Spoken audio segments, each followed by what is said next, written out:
Welcome to B52 with a View. Today we're going to explore the beautiful Jug Island twice. Once from land and the next by water.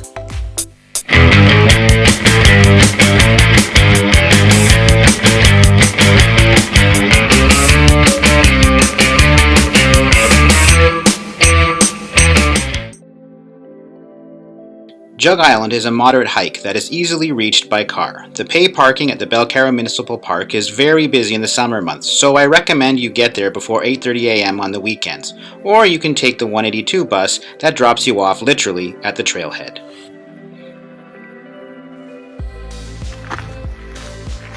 Welcome to the Jug Island Trail.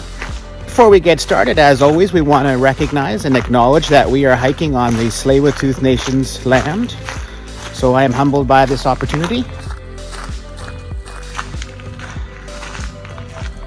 Be sure to stay straight as you come off of the bus or from the parking lot to hit the Jug Island Trail. Bidwell Bay Trail is to your right. Ask me how I know that. Went for a little jaunt. Once you make your way into the main trail, you begin with a slight incline into a classic West Coast forest of Douglas firs, cedars, and ferns. And because we are near the inlet, there is a distinct taste of ocean air. One of the treats of this hike is a massive outcropping of granite that make for picturesque landscapes. Interestingly, since the last time I was here, which was a number of years ago, it's all been graveled. And also a lot more stairs have been put in. So there's advantages to this, which is it's easier to get through it all. The disadvantage is it becomes more popular and busier. Fortunately, on this day, my decision to come early on a more drizzly day meant I had the serene scenes to myself. Hang a right.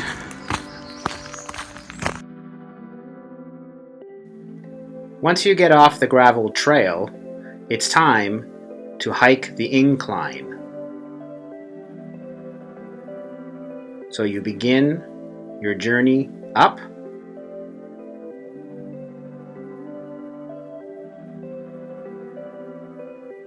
and up and up and up. So your reward for all that hiking uphill is a beautiful peekaboo view of Bidwell Bay. Absolutely gorgeous. So I have to say, I'm pretty impressed. It's been about just under 10 years since last I was on the Jug Island Trail, and there's been a ton of work done to the trail. It's about a half an hour to 45-minute hike, depending on your pace. They've done an amazing job of fighting back erosion by adding in runners and rock and switchbacks, and it's much easier to find the trail and stay on the trail, and that in the long run is better for the forest and the trail itself. So good on whoever is working on this trail.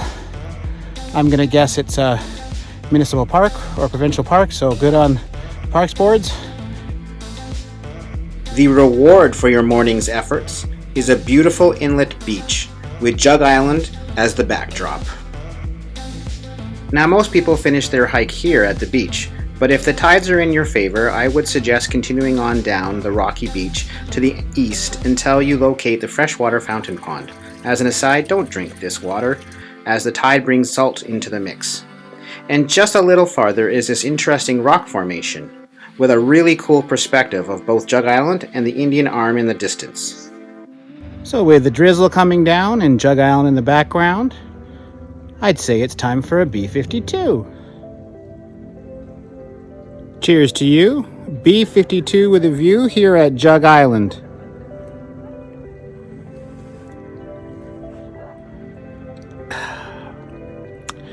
Now, if only there was a quieter, less busy, more relaxing way to get to that island.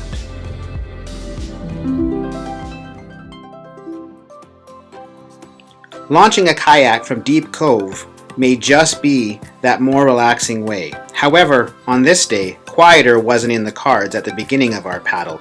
It was cool to watch, as it isn't every day you get to see the Canadian Coast Guard's hovercraft in action, even if it did mean having to cross behind it from a safe yet windy distance.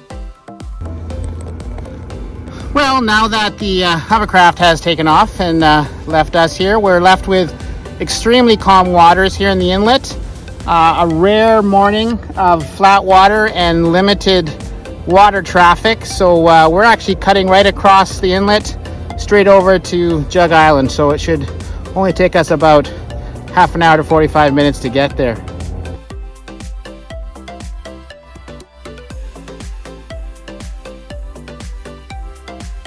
The paddle across was beautifully uneventful, and the welcoming committee was overjoyed to greet us. Was it something I said? Once landed, we were able to look back at the beach at the terminus of the Jug Island hike, as well as all the gorgeous views up and around the Indian Arm. Be sure to subscribe to get notification of my next video where we circumnavigated the Indian Arm in 2.5 days. So Jug Island is a tiny little island. You could probably run around it in like 5 minutes if it was flat. However, it is not flat, it is very steep. And we're just gonna find a way to scramble up to the top.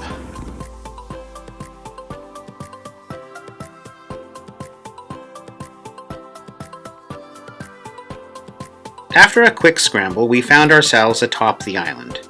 You can literally see 360 degrees of the outer limits of the island from the center of the upper plateau. Like I said, the island is tiny. My favorite view was once again up the Indian Arm. Watch your step as there are many cliffs here. Safely back to the shoreline, it was time for a bite. So the best part about kayaking is that you've got two big giant storage areas, so you can spare no expense when it comes to weight when you are bringing the refreshments. Well, it's not a B-52, but it'll have to do. The paddle back granted one final perspective of the island in all its eroded glory.